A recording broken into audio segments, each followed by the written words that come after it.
My husband liked to introduce himself as a self-made restaurateur, the bloke who built something from nothing with grit, long nights, and a good palate. What he never mentioned was me. I was always there, usually standing just out of frame, wiping benches, balancing invoices, smiling politely while he soaked up praise. We lived in Western Sydney, in a modest brick house with a lemon tree out the back, and from the outside our life looked solid. Respectable. Aussie success story. Inside, though, I felt like a ghost haunting my own marriage. The restaurant had started small. A takeaway shop first, then a proper sit-down place once the crowds came. I was the one who stayed up till midnight doing the books, my calculator tapping away while the kettle boiled dry. I dealt with the council forms, the licensing, the endless emails from suppliers. When staff didn't show, I pulled on an apron and filled in. Yet when it came to money, real access, real transparency, there was always a wall. "It's complicated," he'd say, waving his hand. "You wouldn't want the stress." At first, I told myself this was just how some marriages worked. He handled the business, I handled the home. Except I wasn't just handling the home. I was handling everything, without the authority or respect to match. When friends asked why my name wasn't on the business paperwork, I laughed it off. When I had to transfer money from my personal savings to cover a shortfall, I convinced myself it was temporary. Love, I thought, meant trust. But trust doesn't feel like asking your own husband for spending money.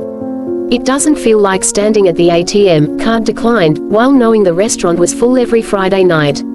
Slowly, resentment crept in. Quiet, ugly, impossible to ignore. I started noticing how he'd turn his phone face down when a message came in, how he'd dodge questions with jokes, how defensive he got if I pushed too hard. One night, after a long shift covering for a sick waitress, I asked again, calmly, carefully, for access to the accounts. "Just to log in," I said. "Just so I know where we stand." He stared at me like I'd accused him of something terrible. "Why are you so obsessed with money?" he snapped. "Don't you trust me?" The guilt hit me instantly, sharp and familiar. I apologized, even though something inside me was screaming. I lay awake that night listening to traffic on the main road, wondering how I'd ended up feeling like a stranger in my own life. Somewhere between the spreadsheets and the unpaid labor, I'd lost my voice. And I had no idea yet how much that silence was about to cost me. The Sochi trip came out of nowhere, dropped casually into conversation like it was nothing. "There's this international food expo," he said, scrolling on his phone. "Good networking. Could be big for the business." His voice was light, rehearsed. I remember the way my stomach tightened, the way instinct flared before logic could catch up. Sochi wasn't exactly a standard destination for a suburban Australian restaurant owner. I asked questions. "Who invited you?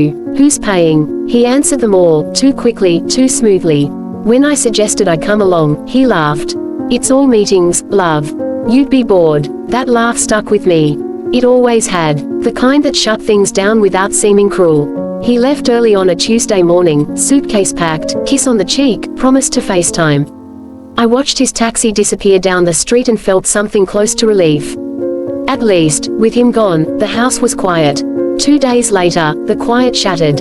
The call came while I was folding laundry.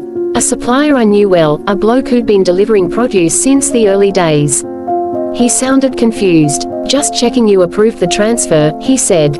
I told him there must be a mistake, I didn't have access to the accounts. There was a pause, heavy and awkward. "I thought you were a director," he said slowly. That sentence cracked something open. I drove straight to the restaurant, heart hammering, hands tight on the steering wheel. The manager looked startled to see me mid-afternoon.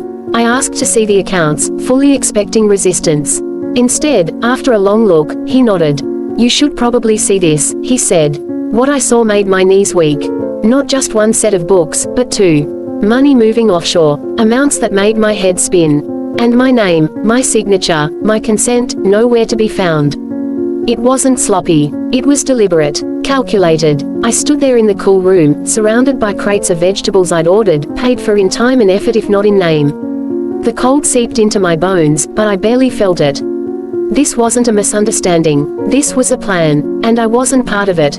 That night, alone in our house, I finally let myself cry. Not pretty tears. Ugly ones. For the years I'd trusted blindly, for the warnings I'd ignored, for the version of myself who thought love meant staying quiet. By the time he texted from Sochi, "Miss you already," I didn't reply. Something had shifted, and there was no going back. Family outrage doesn't arrive like a thunderclap. It creeps in, quiet and heavy, settling into every corner until there's no ignoring it. After the shock of discovering the accounts, I realized I couldn't carry this alone. I needed witnesses. People who knew him before the restaurant, before the ego, before the secrets. I started with his sister in Melbourne, hands trembling as I dialed. I half expected her to defend him, to tell me I was mistaken. Instead, there was a long silence, followed by a sharp intake of breath. "I was afraid of this," she said. That one sentence lifted a weight I didn't know I was carrying. She told me things I'd never heard before, failed ventures he'd buried, money borrowed and never properly repaid, arguments that ended with everyone else apologizing just to keep the peace. Hearing it all stitched my confusion into a pattern. This wasn't a sudden lapse in judgment. It was behavior, habit, and I was just the latest person expected to absorb the damage quietly. Her anger was fierce, protective, and aimed squarely at him. "You didn't deserve this," she said, and I cried at the sound of being believed. Calling his mother in Brisbane was harder. She'd always been proud of him, told everyone about her son, the successful restaurateur.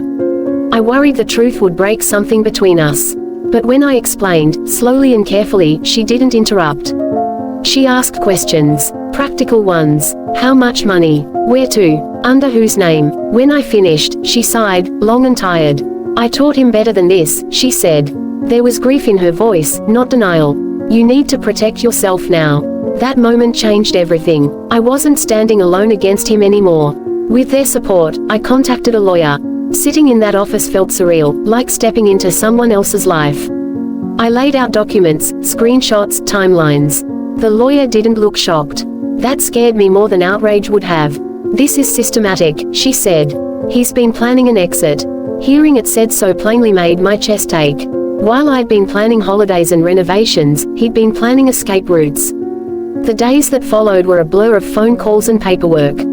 Each new detail felt like another small betrayal layered on top of the last. I found myself replaying conversations from years ago, suddenly hearing them differently. Promises that had no substance. Jokes that shut me up. Arguments that ended with me apologizing just to restore peace. I'd thought I was being understanding. I'd been being erased. When he finally called from Sochi, his voice was bright, careless. I told him I knew about the accounts, about the transfers, about the second set of books. The silence stretched so long I thought the call had dropped. When he spoke, it wasn't apology that came first. It was calculation. He asked how I'd found out, who I'd spoken to, what I planned to do. Not once did he ask how I felt. He tried to twist it, said the money was temporary, said it was all for our future. I told him his family knew, that I'd seen a lawyer. His tone shifted then, sharp and angry. He accused me of betrayal, of ruining everything he'd built. I listened, strangely calm, and realized this was the moment the marriage ended.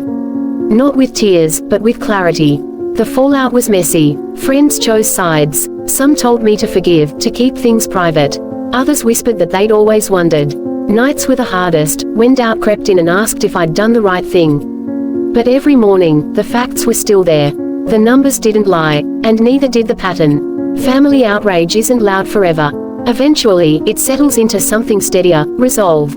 With his sister and mother beside me, I stopped questioning my reality. I wasn't greedy. I wasn't paranoid. I was responding to betrayal, and for the first time in years, I trusted myself more than I trusted him. He flew back into Australia like a man who still believed the ground would shift to meet his feet. I could almost picture him striding through the airport, phone in hand, already planning how he'd explain everything away. For years, that confidence had worked. He'd talk fast, smile wide, and people would soften. But this time, the rules had changed. By the time his plane touched down, the accounts were frozen, lawyers were circling, and the restaurant he loved to call his was under formal review. He didn't walk back into control. He walked straight into consequences. Our first face-to-face meeting after his return wasn't dramatic in the way movies make things dramatic. There was no shouting, no plates smashed against walls. We sat across from each other at the kitchen table, the same table where I'd done the books for years without ever seeing the full picture. The irony wasn't lost on me. He looked tired, older somehow, like the long flight had stripped away his arrogance. Still, he tried. He told me I'd misunderstood, that things looked worse on paper than they really were. He said he'd plan to sort me out later, as if my life was a loose end he could tidy up when convenient. I listened quietly, surprised by my own calm. When I told him I wanted a separation, his mask finally slipped. He accused me of ruining everything, of destroying his business out of spite. The words hit hard, but they didn't land the way he expected. For once, I didn't carry his blame. I knew the truth now, in black and white, and no amount of anger could erase it. I stood up, told him the conversation was over, and walked away. My hands were shaking, but my decision wasn't. The legal process was slow and exhausting.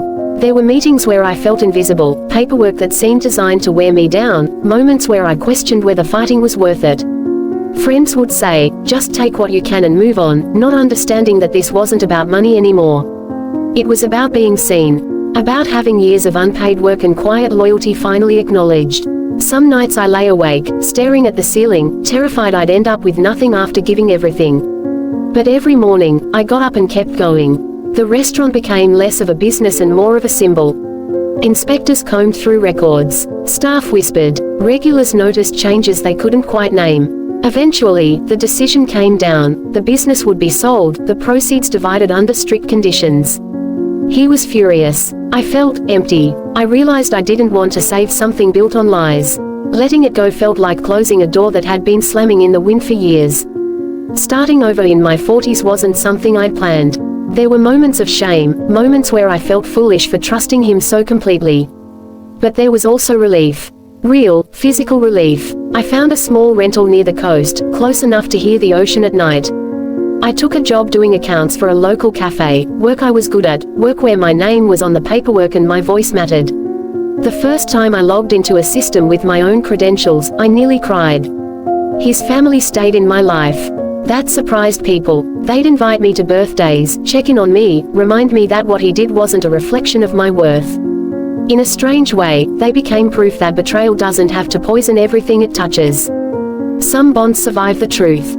Some even grow stronger. Now, when I walk past the old restaurant, I don't slow down. I don't need to. I remember the woman I was, tired, apologetic, shrinking herself to keep the peace. And I think about the woman I am now, standing taller, speaking up, no longer afraid of being called difficult.